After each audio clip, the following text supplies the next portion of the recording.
बड़ी खबर ABP news आप तक पहुंचा रहा है। एबीपी न्यूज पाकिस्तान के झूठ को बेनकाब करने वाला है। वो कैसे? 9 मई को जो यह हमला किया भारत ने पाकिस्तानी पोस्ट पर, उसके बारे में अब क्या बोल रहा है पाकिस्तान कि ऐसा कोई हमला हुआ ही नहीं है। मगर 13 मई को पाकिस्तान ने यह ट्वीट किया था कि एलओसी पर भारतीय गतिविधियां बढ़ गई हैं। इसी के चलते भारतीय उच्चायुक्त को तलब भी किया गया था इस्लामाबाद में। यानी कि एबीपी न्यूज पर पाकिस्तान का झूठ बेनकाब हो रहा है। वो ट्वीट क्या है 13 मई को, वो ट्वीट क्या है, वो उसके लिए मैं सीधे रुख करना चाहूंगा अमन का। बिल्कुल अभिसार, आपने ठीक कहा किस तरह से झूठ बेनकाब हो रहा है। ये देखिए, major general Asif Ghafoor, official spokesperson of Pakistani armed forces, यानी कि पाकिस्तानी सेना के आधिकारिक प्रवक्ता, उन्होंने 17 मिनट पहले ये ट्वीट किया कि Indian claims of destroying Pakistani post along LOC in Nowshera sector and firing by Pak army on civilian across LOC are false. मतलब ऐसी कोई कार्रवाई नहीं हुई है, कोई गोलीबारी नहीं हुई है, कोई ऐसी कार्रवाई नहीं हुई है। अब ये बता रहे हैं अभी 17 मिनट पहले, लेकिन इन्हीं का झूठ इन्हीं की टाइमलाइन पे ही बेनकाब होता है। थोड़ा सा नीचे जाएं आप, देखिए 13 मई को इन्होंने ट्वीट किया था जो बता रहा है कि कैसे झूठ बोल रहा है पाकिस्तान।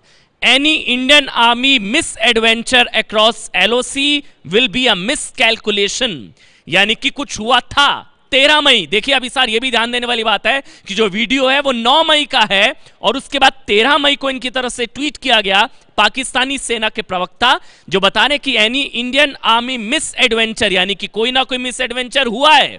ये पाकिस्तानी सेना भी मान रही थी थोड़े दिन पहले तक, यानी कि कुछ ना कुछ हुआ है। और उसमें उन्होंने ट्वीट किया कि any Indian army misadventure across LOC will be a miscalculation shall be responded with full force and could lead to unintended consequences.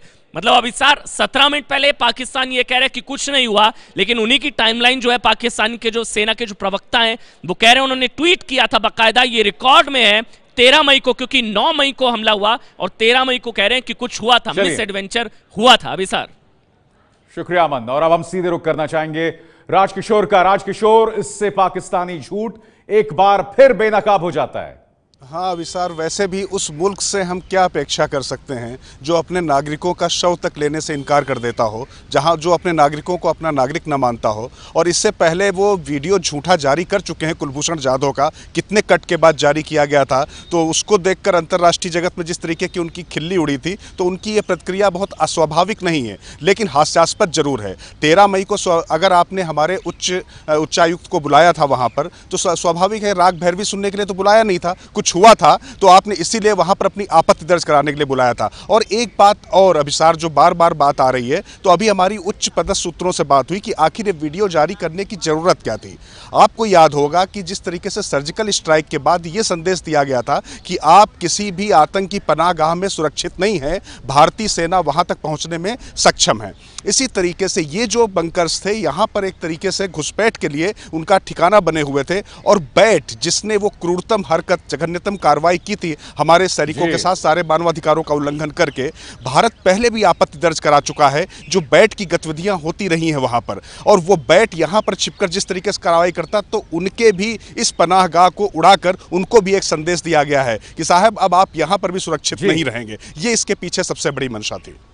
शुक्रिया आपका राजकिशोर। तो एबीपी न्यूज पर इस वक्त की बड़ी खबर, 9 मई को करारा जवाब। एक पूरी की पूरी पाकिस्तानी पोस्ट को नेस्तनाबूद कर दिया भारतीय हमले ने। ये है एबीपी न्यूज, आपको रखे आगे।